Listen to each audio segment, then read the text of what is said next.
Yellowstone's Kevin Costner starred in this underrated Clint Eastwood crime drama. To any cinephile over 30, it doesn't feel right to call Clint Eastwood A Perfect World underrated. And yet, if you ask Google, it'll tell you that the 1993 crime drama is considered to be just that. But if you're as familiar with the Hollywood legend's filmography as a director as I am, you damn well know that this Kevin Costner-led gem is a stone-cold classic, easily taking a spot in the actor-director's top 10. But let's not get bogged down by personal rankings preferences and put them aside for a bit. There are more important things to talk about when it comes to this movie. If you grew up as a child of divorce, raised primarily by a single parent, with an absent father like I did, A Perfect World speaks to your heart in a way that very few films can. It offers a fantasy that we as shy, abandoned, insecure boys often entertain throughout our childhood without being conscious of it. Because the thing is, when you have an absent dad, which ironically means not having one, you begin to idolize him in your mind. You daydream playing catch with him, picking you up after school in the coolest car, taking you to memory-defining football games that you'd fondly recall as an adult. What's worse, if you do have a pop who sporadically reappears in your life, let's say every other weekend, no matter how little he gives you, emotionally or otherwise, you treasure that thing as your most prized possession. You overcompensate for a sin that isn't yours to bear.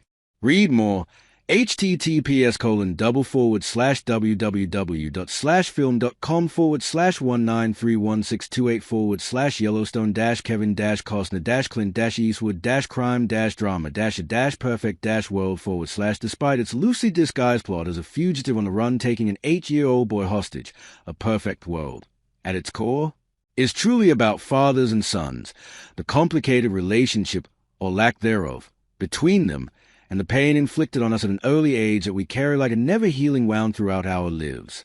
Owning a boy's trust in A Perfect World.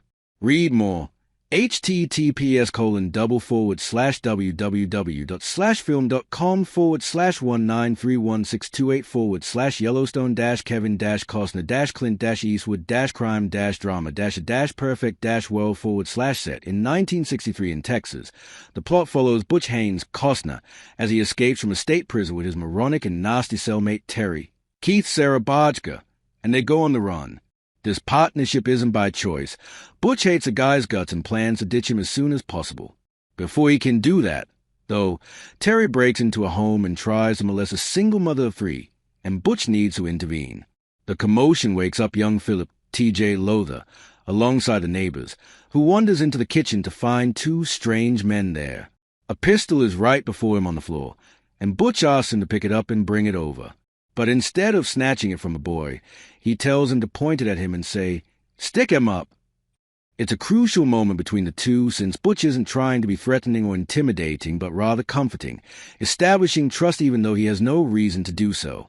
He doesn't plan to kidnap the child, but when a neighbor walks in on them with a loaded shotgun, he decides to take Philip in order to flee the scene. When Red Eastwood, the chief of the Texas Rangers, learns about the fiasco, he treats it as kidnapping. He goes after the 2 convicts with a team joined by an inexperienced criminologist, Laura Dern, and a smug FBI marksman, Bradley Whitford, to catch them before they make it to the Texas border. Butch never intends to harm Philip. In fact, he treats him like a son he never had. It's an unusual but charming dynamic between a convict and an innocent child, especially because the former opens a kid up to a world full of choices and possibilities. He handles him gently as a young human being whose future isn't predestined by the type of upbringing and parents he has.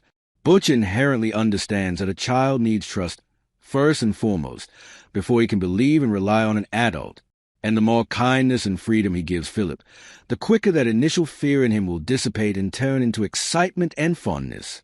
That's something that runs deep in Butch, rooted in his complicated past, being the son of a prostitute and an abusive or absent father, and whenever he sees a kind of wrong that was done to him, he acts with a moral ferociousness. Everything he allows Philip to do is twice as impactful and thrilling, given that he's being raised as a Jehovah's Witness, and the erasure of that belief's restrictions is astonishingly exhilarating to such a young mind. And because of it, Philip learns to trust Butch and understand he's free to leave whenever he wants. Read more.